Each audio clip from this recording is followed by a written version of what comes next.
మేషరాశి వారికి ఈ వారం అన్ని విధాలుగా జాగ్రత్తలు తీసుకోవాల్సిన సమయం చెప్పచ్చు.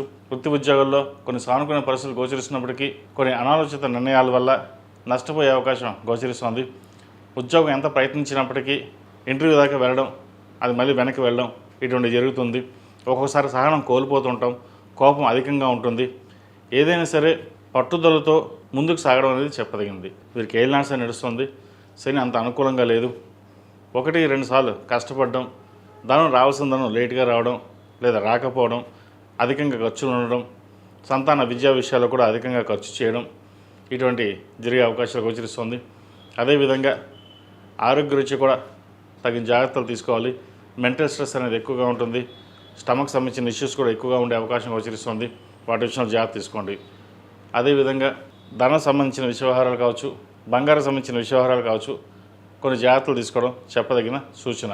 ఏదైనా సరే మనకు అనుకూలంగా ఉంది కదా, మనం ఏదైనా సరే నిర్ణయాలు తీసుకుంటే బాగానే ఉంటుంది అని ఒక కాన్ఫిడెన్స్గా కొన్ని నిర్ణయాలు తీసుకుంటారు. అది ఇబ్బందికరమైన వాతావరణంగా ఉండే అవకాశం లేకపోలేదు. కాబట్టి ప్రతి విషయాన్ని సూక్ష్మంగా ఆలోచించి ముందుకు వెళ్ళాలి. విద్యార్థులకు కాలం చక్కగా ఉంది.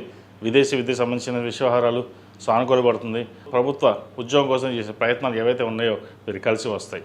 ఈ రాష్ట్రంలో జన్మించిన స్త్రీలకు వృత్తి ఉద్యోగాల పరంగా, వ్యాపార పరంగా కొంతవరకు అనుకూలంగా ఉంటుంది. కోపతాపాలకి దూరంగా ఉండడం, భాగస్వామితో విభేదం లేకుండా చూసుకోవడం, ఏదైనా సరే నలుగురితో చర్చించి అది సామరస్యంగా ఉందా లేదా అన్న విషయం మీద చర్చించుకున్న తర్వాత ముందుకు వెళ్ళాలి.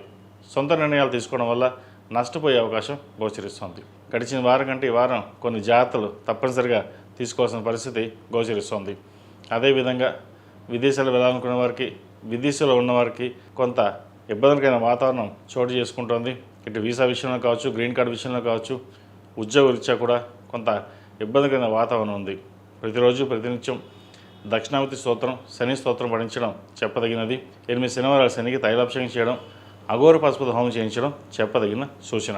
ఈ రాశివారు ప్రతిరోజు ప్రతినిత్యం దీపారాధన చేయండి, నువ్వుల నూనె పోసి. ఎందుకంటే ఏలినాడు శని నడుస్తుంది కాబట్టి నువ్వుల నూనెతో దీపారాధన చేయండి, మంచి ఫలితాలు సంప్రాప్తిస్తాయి. ఈ రాశిలో జన్మించిన వారికి కలిసి వచ్చే సంఖ్య 4, కలిసి వచ్చే రంగు బ్లూ.